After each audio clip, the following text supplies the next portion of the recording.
Hi everyone, it's Michelle here from Older Women Rock. Thanks for stopping by today. I just so appreciate it. I feel really grateful when you stop by and check out my videos. Today's really a fun topic. It's a tag today. The tag is called, Why Did I Decide to Do YouTube? Why did I? So this tag was created by a YouTube friend of mine, a buddy of mine, Lady Mac. Lady Mac's channel is about, I think it's a lifestyle channel, but it's a little bit of this and a little bit of that. And she's a really cool lady. She's a very cool lady and she's got very positive energy. I love that about Lady. And we all need more fun in our life as well as we're getting older because there's lots of challenges along the way. So today's tag is, why did I decide to do YouTube? So Lady and I often discuss the trials and tribulations of having a YouTube channel, and we're growing around the same pace. So this tag, there'll be several other ladies that are going to do this tag, and I'm going to put the video links down below in the description box for all of you so you can check out what everyone's got to say. You might get some really good information from these videos. I hope you do. Now, it's a 7-part question. Don't freak out about 7 questions. Some of them will be very briefly answered. And stick around for the end. Stick around for the end because the last question is about tips, our favorite tips for growing on YouTube and what's helped us. So I think that would be really helpful for other small YouTube channels. So let's get into it. What do you think of my cute t-shirt? I really like this t-shirt. Influencer, well, maybe not yet, but one day, hopefully. If you're interested in purchasing one of these, just find me on Instagram, Older Women Rock on Instagram. So that's the first question. Why did I start YouTube? I had no grand desires or burning ambitions to start a YouTube channel. I used to frequent YouTube quite often, mostly for music and those fabulous TED Talks and how to do this and so forth. A little bit about my background. I was in the fashion industry for over 30 years. It was mostly retail fashion, but I did lots and lots of different things within the fashion industry.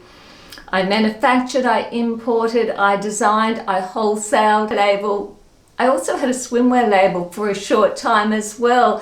So there was lots and lots of different areas of the fashion industry that I'd been involved in, but predominantly retailing, which entailed, of course, sales.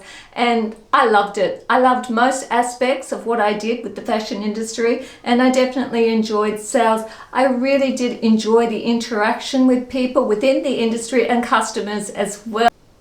I'd also learnt quite a lot about styling over the years because I thought that was pretty important. I know a thing or two about styling. So somehow I found myself watching these channels with ladies around my age group, a little bit younger, a little bit older, quite a bit older.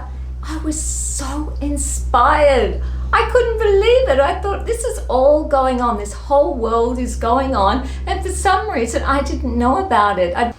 So I thought, you know what? I know a little bit about fashion, so who knows? Maybe, just maybe, somebody wants to listen to what I've got to say. And I certainly have lots of fashion to show them, lots of garments to show them.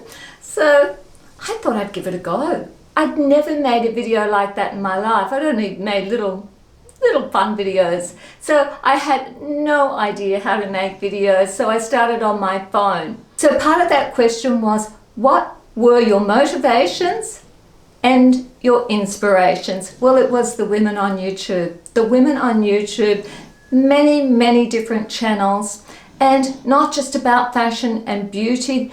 There was lots of topics, lifestyle topics, and so many other topics. And the more I looked, the more I found, and of course referred videos as well. That's what motivated me, and that's what inspired me. I also had a desire to reconnect with women about fashion. I really did want to reconnect. I was dabbling a little bit, but it just wasn't quite enough. So I wanted something to fill that void.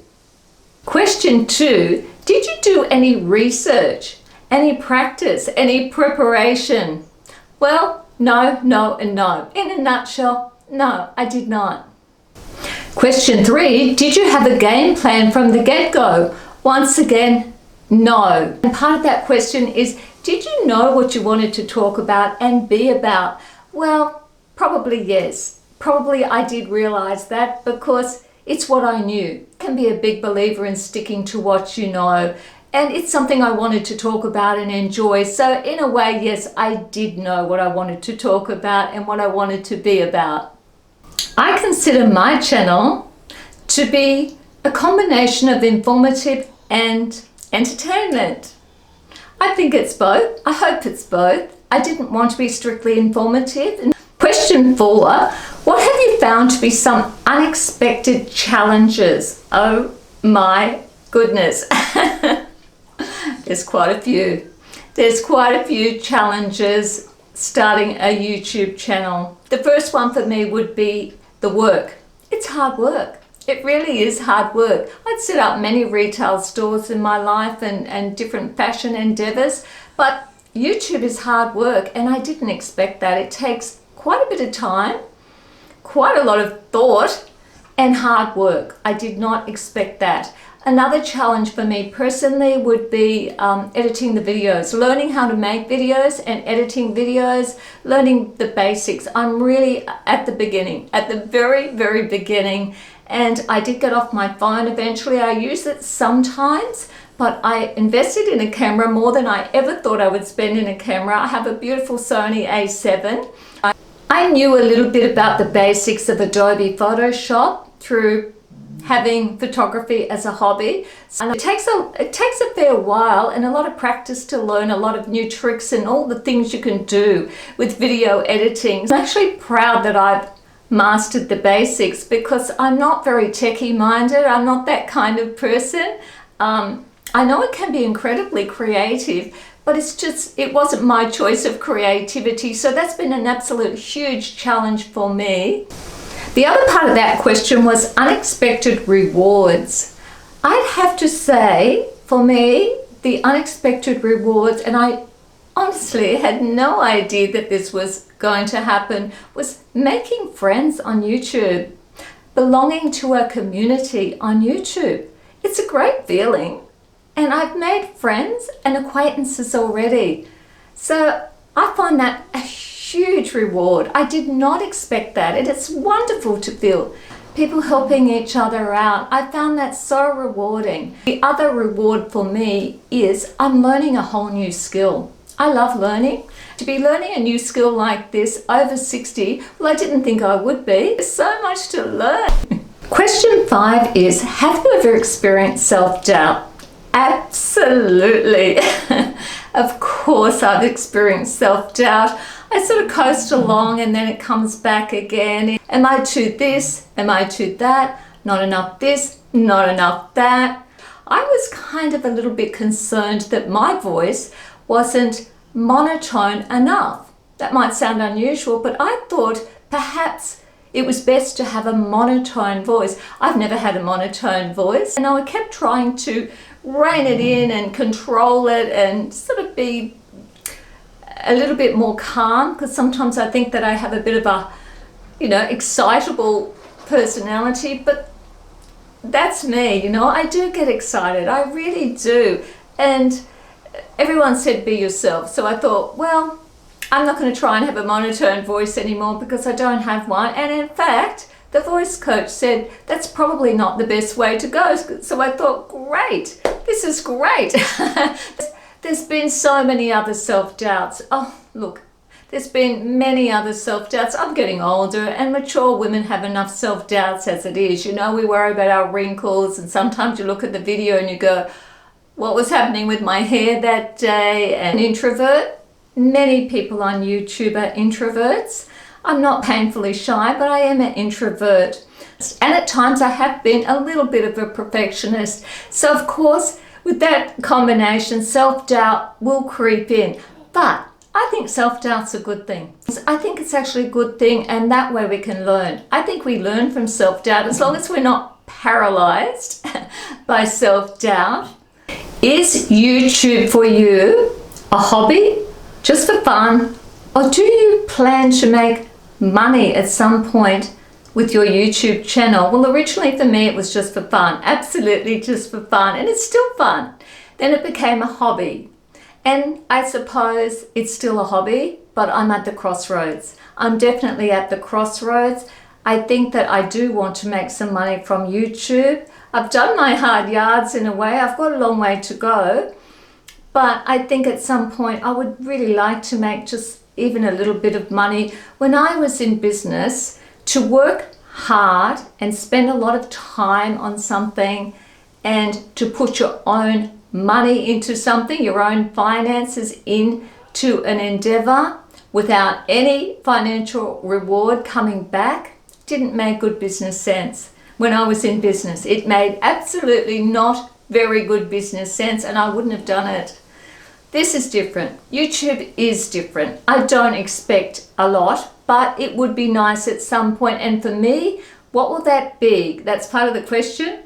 How do you see yourself making money from YouTube? For me, I think that would be merchandise, because that's what I'm familiar with. That's what I've done. I'm going to stick to what I know, and I've got some ideas already. I've got quite a few ideas already. So for me, it'll probably be merchandise. So now, question 7. This is the one I told you to hang around for. Question 7 is top tips and mistakes that you might have made. My top tips would be start where you are. Definitely start where you are. If you want to start on your phone and you only have a phone, start with your phone. I did. Most YouTubers do. I did. Many YouTubers do, and many stay just using their phone, and I don't blame them. It's really quite easy compared to going onto a camera and doing video editing on a computer. That's a whole other ball game. So start where you are. Start with your phone. Don't think that you need to buy all the latest equipment and spend a lot of money. You absolutely don't. The only thing that I might advise you purchase is a tripod. I already owned one. I think it would be quite difficult to do reasonably good videos without a tripod. I'm sure it's achievable, but hey, they're pretty economical these days. If you've got an iPhone, iMovies make it so easy. Oh, it's a walk in the park with iMovies. They saved me. I still use my phone sometimes, actually. Another tip that I would give is to obtain subscribers. I know we're told to hit up our friends, our family, put it on Facebook, Instagram, Reddit, oh gosh, the Twitter, the whole social media thing. I found that a lot of my subscribers came from leaving comments on other people's videos, particularly women that were doing similar things to what I was doing, fashion or beauty or lifestyle, but actually all sorts of videos, all sorts of topics. If I enjoyed them and I enjoyed the YouTuber, I left comments, and I even comment on comments. I love to leave a comment on a comment, and it can often start a conversation. Initially, most of our subscribers will come from other YouTubers. Leave comments and subscribe. Subscribe to smaller channels, big channels. Subscribe, because you will find your favorites in there that help you. Second part of that question was mistakes. Have you made mistakes? Absolutely, of course I've made mistakes. I will continue to make mistakes. I accept them as part of the journey. I don't get hung up on them. I try and learn from them. And I also watch my successes, my videos that do really well. I hone in on those and think, well, what did I do there that appealed to my audience? Because, hey guys, wow, I am so grateful you watched today. I am really appreciating the fact that you watched this video today. And I hope that we all help each other out. And please tag anybody you want. Please feel free to tag anybody that you want. I never thought that I would even get 100 subscribers on YouTube. I really didn't. I was surprised that anybody would watch my videos. I'm still surprised. As soon as I obtained my 100 subscribers, YouTube changed the rules. It had to be 1,000 to be monetized. So I thought that's pretty daunting. So at this point in time, I'm almost there. I'm pretty close. And I never thought that would happen, but it's been hard work. As I